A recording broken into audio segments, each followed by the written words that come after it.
Hello everyone, आज हम cell biology का एक बहुत इंपॉर्टेंट टॉपिक पढ़ने वाले हैं in detail cytoplasm of prokaryotic cell. अब तक हम प्रोकैरियोटिक सेल की आउटर कवरिंग पढ़ चुके हैं। अब चलिए सेल के अंदर चलते हैं। सबसे पहले समझते हैं साइटोप्लाज्म क्या होता है। सिंपल लैंग्वेज में अगर हम सेल को एक रूम मान लेते हैं, ठीक है, तो उस रूम के अंदर जो जेली जैसा मटेरियल होता भरा होता है ना, उसे साइटोप्लाज्म कहते हैं। ये प्लाज्मा मेम्ब्रेन के अंदर होता है। अब क्वेश्चन ये आता है, क्या सेल के अंदर जो सारे पार्ट्स क्या हवा में ही लटके होते हैं क्या? नहीं ना, सभी कंपोनेंट्स इसी साइटोप्लाज्म के अंदर प्रेजेंट होते हैं। इसीलिए साइटोप्लाज्म को सेल का वर्किंग एरिया भी बोल सकते हैं। ठीक है, याद रखना। अब एक और इम्पॉर्टेंट बात, प्रोकैरियोटिक सेल के अंदर मेम्ब्रेन बाउंड ऑर्गेनल्स नहीं होते। अब ये मेम्ब्रेन बाउंड ऑर्गेनल्स क्या मतलब क्या है? ऐसे ऑर्गेनल्स जो अपनी अलग मेम्ब्रेन से ही कवर्ड होते हैं, जैसे nucleus, mitochondria, Golgi body, endoplasmic reticulum. ये सब क्या है ना, प्रोकैरियोटिक सेल में एब्सेंट होते हैं। इसी वजह से प्रोकैरियोटिक सेल को भी सिंपल सेल भी बोलते हैं। लेकिन इसका मतलब ये नहीं ना कि अंदर कुछ भी नहीं होता होगा। साइटोप्लाज्म के अंदर कुछ इंपॉर्टेंट स्ट्रक्चर जरूर होते हैं, जैसे nucleoid, plasmid, ribosomes, inclusion bodies. ठीक है, और आज हम इन सब को डिटेल में समझेंगे। सबसे पहले बात करते हैं न्यूक्लियोइड की। नाम सुन के तो लग रहा होगा ना कि ये न्यूक्लियस ही होगा, लेकिन ध्यान रखिए, न्यूक्लियोइड और न्यूक्लियस सेम चीज़ नहीं है। न्यूक्लियोइड सिर्फ डीएनए का एक रीजन है, इसके अराउंड कोई मेम्ब्रेन नहीं होती। ये प्रोकैरियोटिक सेल का जेनेटिक इंफॉर्मेशन सेंटर है। यहीं पर सेल का डीएनए प्रेजेंट होता है और इसी डीएनए में सेल की सारी इंफॉर्मेशन लिखी होती है, जैसे सेल का कलर कैसा होगा, प्रोटीन कैसे बनेंगे, सेल डिवाइड कब होगा। ये सब जो इंस्ट्रक्शन है ना, वो डीएनए में स्टोर्ड रहते हैं। अब एक टर्मिनोलॉजी याद रखिएगा, न्यूक्लियोइड को और भी नाम से जाना जाता है। ठीक है, कैसे, कौन कौन से नाम है वो? जीनोफोर है, न्यूक्लियर बॉडी है। ये एग्जाम में डायरेक्ट एमसीक्यू भी बन जाता है। अब डीएनए की खासियत देखते हैं। सबसे पहले ये तो सर्कुलर होता है। यूकैरियोटिक में डीएनए लीनियर होता है, लेकिन प्रोकैरियोटिक में सर्कुलर। ठीक है। सेकंड, ये डीएनए डबल स्ट्रैंडेड होता है, मतलब डीएनए की 2 स्ट्रैंड होती है, correct. And third one is बहुत इंपॉर्टेंट, डीएनए सुपर कॉइल्ड होता है। अब क्वेश्चन आता है, सुपर कॉइल्ड का मतलब क्या होता है? सिंपल लैंग्वेज में हम कहेंगे, अगर एक लंबी रोप को छोटे बैग में रखना है तो क्या करेंगे? उसे घुमाकर फोल्ड करेंगे, करेक्ट। बिल्कुल वैसे ही डीएनए बैक्टीरिया के अंदर बहुत लंबा होता है। उसको छोटी सेल के अंदर फिट करने के लिए टाइटली कॉइल्ड कर दिया जाता है। ठीक है, इसी प्रोसेस को सुपर कॉइलिंग भी बोलते हैं। और ये काम करता है, कौन करता है? DNA guides enzyme. ठीक है, ये बहुत इंपॉर्टेंट एमसीक्यू है, नोट कर लेना। अब एक और इम्पॉर्टेंट डिफरेंस समझते हैं। यूकैरियोटिक सेल में डीएनए हिस्टोन प्रोटीन के अराउंड रैप्ड होता है, लेकिन प्रोकैरियोटिक में हिस्टोन प्रोटीन नहीं होते। उसी जगह एचयू प्रोटीन डीएनए को ऑर्गेनाइज करते हैं, करेक्ट। और कुछ प्रोटीन और भी होते हैं जो हेल्प करते हैं, जैसे एचएनएस, आईएचएफ एंड एफआईएस। ठीक है, इनके नाम याद रखने की ज़रूरत सिर्फ कॉम्पिटिटिव एग्ज़ाम के लिए। ठीक है, अब एक और वर्ड, हैप्लॉइड जीनोम। और हैप्लॉइड का मतलब क्या होता है? ठीक है, सिर्फ एक कॉपी डीएनए की, करेक्ट। हम ह्यूमन हैप्लॉइड होते हैं, डिप्लॉइड होते हैं, सॉरी, लेकिन बैक्टीरिया मोस्टली हैप्लॉइड होते हैं। और एग्जाम्पल के लिए मैं बोलूँगी ई कोलाई। ठीक है, ई कोलाई के डीएनए में लगभग 4.6 मिलियन बेस पेयर होते हैं, याद रखना। ठीक है, नेक्स्ट, अब स्टूडेंट एक बहुत इंपॉर्टेंट कंपैरिजन करते हैं, न्यूक्लियोइड और न्यूक्लियस में डिफरेंस क्या है। एग्जाम में डायरेक्ट टेबल वाला क्वेश्चन आ सकता है। सबसे पहला डिफरेंस है मेम्ब्रेन का। न्यूक्लियोइड के अराउंड मेम्ब्रेन नहीं होती, लेकिन न्यूक्लियस के अराउंड डबल मेम्ब्रेन होती है, इसलिए न्यूक्लियस क्लियरली सेपरेटेड होता है। ठीक है, second difference, DNA shape. Prokaryotic में प्रोकैरियोटिक में जो डीएनए है वो सर्कुलर होता है, यूकैरियोटिक में डीएनए लीनियर होता है। And the third difference is histone protein. Prokaryotic में हिस्टोन एब्सेंट होता है, यहाँ एचयू प्रोटीन डीएनए को ऑर्गेनाइज करता है, लेकिन यूकैरियोटिक में हिस्टोन प्रोटीन प्रेजेंट होता है, जैसे H2A, H2B, H3, H4। ये डीएनए को क्रोमोसोम्स बनाने में हेल्प करते हैं। ठीक है, and the last difference is nucleolus. Prokaryotic cells में न्यूक्लियोरस एब्सेंट होता है, क्योंकि उनके पास जो प्रॉपर न्यूक्लियस होता ही नहीं है, ठीक है। लेकिन यूकैरियोटिक सेल में न्यूक्लियोलस प्रेजेंट होता है। ये राइबोसोम्स बनाने का एक सेंटर पॉइंट होता है, ठीक है। तो एक लाइन याद रखो, nucleoid DNA without membrane, nucleus DNA inside double membrane. बस इतना याद रहा तो एग्जाम में कंफ्यूजन नहीं होगा, ठीक है। अभी हमने न्यूक्लियोइड पढ़ा था जो बैक्टीरिया का मेन डीएनए था, लेकिन बैक्टीरिया के पास एक और भी तो डीएनए हो सकता है, इसका नाम है प्लाज्मिड। यहाँ एक बात हमेशा याद रखना बच्चों, न्यूक्लियोइड मतलब main DNA, plasmid is extra DNA. यही सबसे इम्पॉर्टेंट डिफरेंस है। Extra chromosomal circular DNA, first slide में लिखा है, first point is extra chromosomal circular DNA. इसका मतलब है एक्स्ट्रा मतलब एडिशनल, क्रोमोसोमल मतलब क्रोमोसोम्स के मेन क्रोमोसोम्स के बाहर। यानी प्लाज्मिड बैक्टीरिया के मेन क्रोमोसोम का पार्ट नहीं होता, ये उसके अलग छोटे सर्कुलर डीएनए के फॉर्म में साइटोप्लाज्म में रहता है, इसीलिए इसे एक्स्ट्रा क्रोमोसोमल डीएनए बोलते हैं, ठीक है। Second one is size. Size is 1000 to 2 lakh BP। That is plasmid का साइज़ बैक्टीरिया के अकॉर्डिंग अलग अलग होता है। जनरली 1000 से लेकर 2 लाख बेस पेयर तक हो सकता है। ये एग्ज़ाम के लिए इतना इम्पॉर्टेंट नहीं है। कंसेप्ट इम्पॉर्टेंट है कि प्लाज्मिड मेन क्रोमोसोम से बहुत छोटा होता है, ठीक है। Third is self replicating. अब सबसे इम्पॉर्टेंट पॉइंट ये है, प्लाज्मिड सेल्फ रेप्लिकेटिंग होता है, मतलब मेन क्रोमोसोम जब कॉपी बनाता है तब तो कॉपी बनती ही है, ठीक है। लेकिन प्लाज्मिड अपनी कॉपी खुद भी बना सकता है, इसीलिए एक बैक्टीरिया के अंदर एक से ज़्यादा प्लाज्मिड कॉपीज़ भी मिल सकती है। Not essential for survival is a fourth point.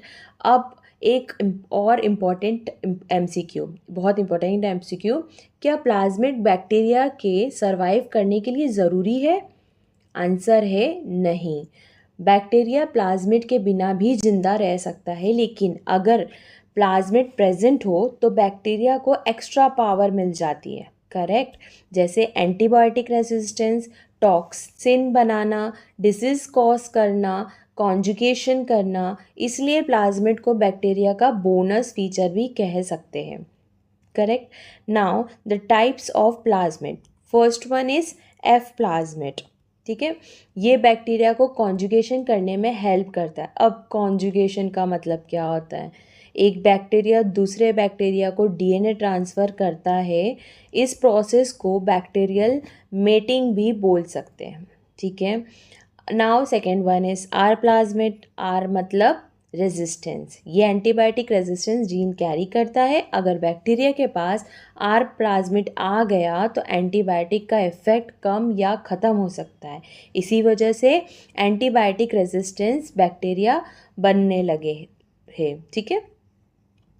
Third one is को प्लाज्मिड, COL, कोल प्लाज्मिड। कोल प्लाज्मिड बैक्टीरियोसिन्स बनाता है। बैक्टीरियोसिन्स क्या होता है? ये स्पेशल प्रोटीन है जो दूसरे बैक्टीरिया को मार देते हैं। सिंपल एग्जांपल, जैसे दो कंपनीज कंपटीशन करती है, ठीक है, वैसे ही बैक्टीरिया भी कंपटीशन करते हैं। कोल प्लाज्मिड बैक्टीरिया को दूसरे बैक्टीरिया से फाइट करने की पावर देता है, ठीक है। Fourth one is virulence plasmid. Virulence मतलब डिजीज कॉजिंग एबिलिटी। ये प्लाज्मिड होता है वो बैक्टीरिया को और डेंजरस बना देता है, ठीक है। एग्जाम्पल सैल्मोनेला, ठीक है, ये बैक्टीरिया को इन्फेक्शन करने में हेल्प करता है। And the fifth last point is TI plasmid. TI का मतलब है ट्यूमर इंड्यूसिंग। ये एग्रोबैक्टीरियम में मिलता है। ये प्लांट में क्राउन गॉल डिजीज़ यानी ट्यूमर जैसी ग्रोथ करा देता है, ठीक है, याद रखना। बायोटेक्नोलॉजी में इसी प्लाज्मिड का बहुत यूज़ होता है, ठीक है। क्विक रिविजन देखते हैं। एक ट्रिक याद रखना, F फर्टिलिटी, R रेजिस्टेंस, कोल कॉम्पिटिशन, विरुलेंस डिजीज, ठीक है। TI is a tumour, correct.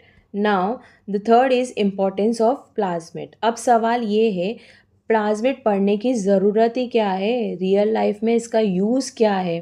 सबसे पहला सॉरी सबसे पहला यूज़ है जेनेटिक इंजीनियरिंग। ठीक है, जेनेटिक इंजीनियरिंग में कैसे प्लाज्मिड एक वेक्टर की तरह काम करता है। वेक्टर मतलब एक कैरियर। ठीक है, जैसे कुरियर वाला पार्सल पहुंचाता है, वैसे ही प्लाज्मिड जीन को सेल के एक सेल से दूसरे सेल तक पहुंचाता है। Insulin production second example is insulin production. ठीक है, अब सबसे फेमस एग्जांपल लेते हैं ह्यूमन इंसुलिन। पहले इंसुलिन एनिमल से निकाला जाता था। आज रिकॉम्बिनेंट डीएनए टेक्नोलॉजी की हेल्प से ह्यूमन इंसुलिन जीन प्लाज्मिड में इंसर्ट किया जाता है और उस प्लाज्मिड को बैक्टीरिया के अंदर डाला जाता है। बैक्टीरिया इंसुलिन बनाना शुरू कर देता है। इसी इंसुलिन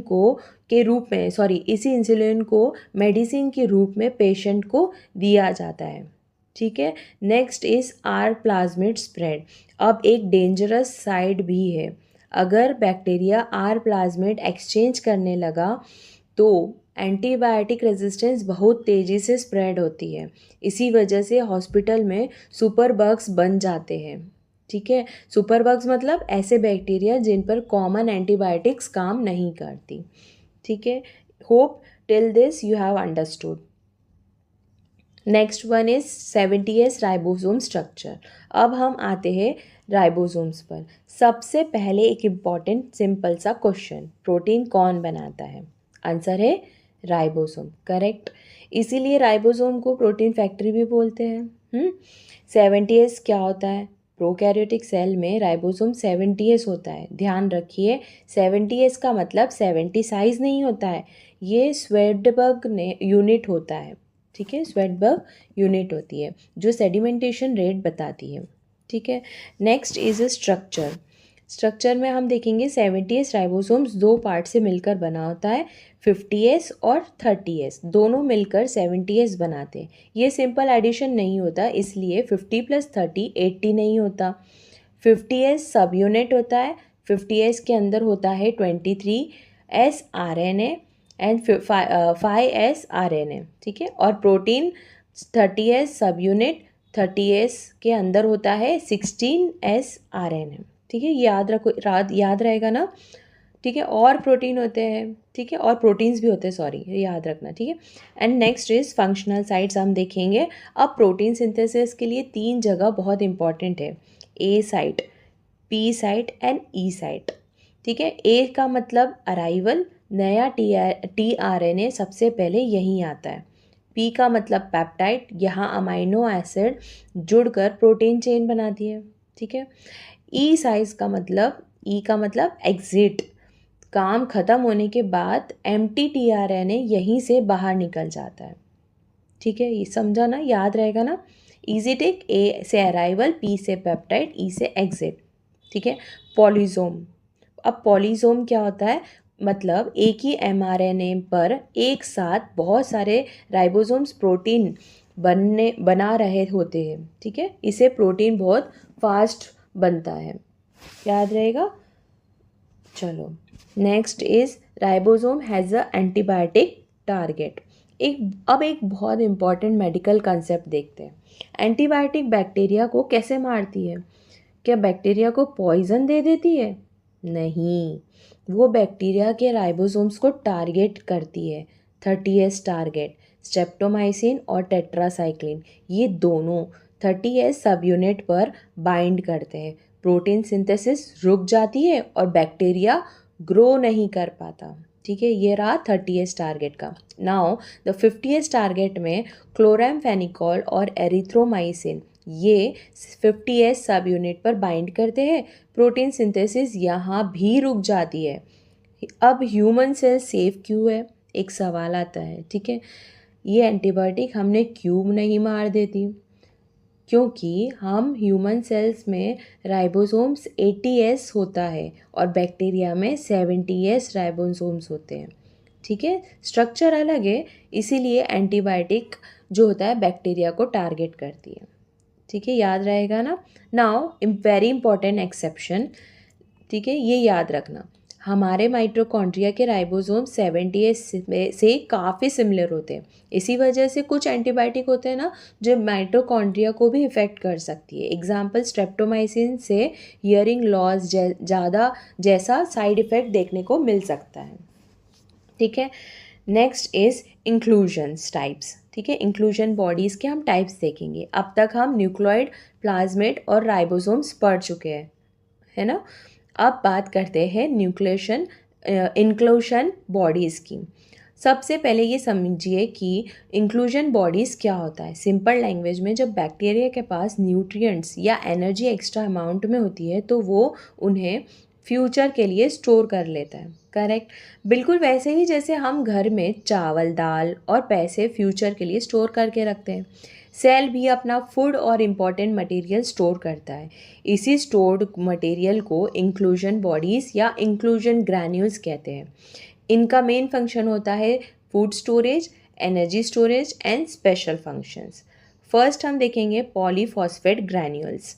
ठीक है, सबसे पहले ये फॉस्फेट स्टोर करते हैं। क्वेश्चन है, फॉस्फेट की ज़रूरत कहाँ पड़ती है? डीएनए बनाने में, आरएनए बनाने में, एटीपी बनाने में, सेल मेम्ब्रेन को फॉस्फोलिपिड्स बनाने में। याद रहेगा, मतलब जब भी बैक्टीरिया को फॉस्फेट की ज़रूरत पड़ेगी ये ग्रैन्यूल्स उन्हें फॉस्फेट प्रोवाइड करेंगे, इसलिए इसे फॉस्फेट बैंक भी बोल सकते हैं। Correct. Now the second one is the sulphur granules. ये सल्फर ग्रैन्यूल जो ये सल्फर होते हैं ये सल्फर स्टोर करते हैं। कुछ बैक्टीरिया सल्फर को एनर्जी सोर्स की तरह यूज़ करते हैं। एग्जाम्पल थियोबैसिलस, ये सल्फर ऑक्साइड करके एनर्जी बनाता है, इसीलिए इसके अंदर सल्फर ग्रैन्यूल्स मिलते हैं। Third one is gas vacuoles. नाम वैक्यूल है लेकिन ये प्लांट सेल वाले वैक्यूल जैसे नहीं होते। ये गैस से भरे हुए प्रोटीन सिलेंडर होते हैं। ये मेम्ब्रेन बाउंड नहीं होते, इस सिर्फ प्रोटीन से बने होते हैं। इनका काम क्या है सोचो, बैक्टीरिया को पानी में ऊपर या नीचे मूव करने में हेल्प करता है। एग्जाम्पल देखते हैं साइनोबैक्टीरिया। ये सनलाइट लेने के लिए पानी की सरफेस के पास आना चाहते हैं। गैस वैक्यूल्स उनकी ब्योंसी कंट्रोल करता है। ब्योंसी मतलब डूबना या तैरना। ठीक है, फोर्थ वन इज़ कार्बोक्सीसोम्स। ठीक है, ये बहुत इंपॉर्टेंट इंटरेस्टिंग स्ट्रक्चर है। इसके अंदर एक एंजाइम होता है रुबिस्को। ये वही एंजाइम है जो प्लांट में फोटोसिंथेसिस के केल्विन साइकिल में भी होता है। याद आया? कार्बोक्सीसोम्स कार्बन डाइऑक्साइड को फिक्स करने में हेल्प करते हैं। एग्जाम्पल है साइनोबैक्टीरिया, यानी बैक्टीरिया भी फोटोसिंथेसिस कर सकते हैं। ठीक है ना। Next is PHB granules. PHB granules and अब बात पीएचबी ग्रैन्यूल्स की है। तो पीएचबी का फुल फॉर्म क्या है? Poly hydro oxy butyrate. ठीक है, नाम थोड़ा डिफ़िकल्ट है, मैं भी थोड़ा कंफ्यूज हो गई, लेकिन कंसेप्ट बहुत सिंपल है। ये बैक्टीरिया का फैट स्टोरेज है। जैसे ह्यूमंस बॉडी में फैट स्टोर करते हैं ना, वैसे ही बैक्टीरिया पीएचबी स्टोर करते हैं। जब फूड नहीं मिलता तो बैक्टीरिया इसी स्टोर्ड पीएचबी को तोड़कर एनर्जी बनाता है। ठीक है, नाउ नेक्स्ट इज मैग्नेटोसोम्स। अब एक बहुत इंपॉर्टेंट अमेजिंग स्ट्रक्चर है ये। इसके अंदर आयरन ऑक्साइड के क्रिस्टल्स होते हैं, जैसे Fe3O4। ये बैक्टीरिया को अर्थ के मैग्नेटिक फील्ड को डिटेक्ट करने में हेल्प करते हैं। सिंपल एग्जांपल देखते हैं, जैसे कंपास नॉर्थ डायरेक्शन बताता है ना, वैसे ही मैग्नेटो जो टैक्टिक बैक्टीरिया होते हैं वो मैग्नेटोसोम्स की हेल्प से डायरेक्शन आइडेंटिफाई करते हैं, इसलिए इन्हें बैक्टीरिया का नेचुरल कंपास भी बोल सकते हैं। गैस वैक्यूल्स नोट करना अब एक इम्पॉर्टेंट एग्जाम पॉइंट है। गैस वैक्यूल्स मेम्ब्रेन बाउंड नहीं होते हैं, ये प्रोटीन बाउंड होते हैं और इन्हें बनाने वाले प्रोटीन है GVPA और GVPC। ये स्टेटमेंट बहुत बार MCQs में पूछा जाता है। ठीक है, नेक्स्ट इज साइटोस्केलेटन। अब एक और इम्पॉर्टेंट इंटरेस्टिंग टॉपिक है ये। पहले साइंटिस्ट क्या सोचते थे कि बैक्टीरिया के पास साइटोस्केलेटन नहीं है। ठीक है, नहीं होता, लेकिन कुछ क्योंकि बैक्टीरिया बहुत सिंपल सेल्स है ना।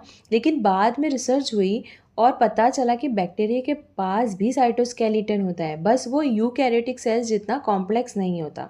अब साइटोस्केलेटन क्या होता है? सिंपल लैंग्वेज में हम समझते हैं, साइटोस्केलेटन सेल की इंटरनल फ्रेमवर्क होता है। जैसे बिल्डिंग में आयरन रॉड सपोर्ट देते हैं, वैसे ही साइटोस्केलेटन सेल को शेप और सपोर्ट देता है। FTSZ प्रोटीन, सबसे इम्पॉर्टेंट प्रोटीन कौन सा है? FTSZ। ये सेल डिवीजन के टाइम Z रिंग बनाता है। ये Z रिंग एग्जैक्टली उस जगह बनती है जहाँ बैक्टीरिया डिवाइड होने वाला होता है, फिर धीरे धीरे कॉन्ट्रैक्ट करती है, ठीक है, कांटेक्ट करती है और सेल को डॉटर सेल्स में डिवाइड हो जाता है ना। Easy trick,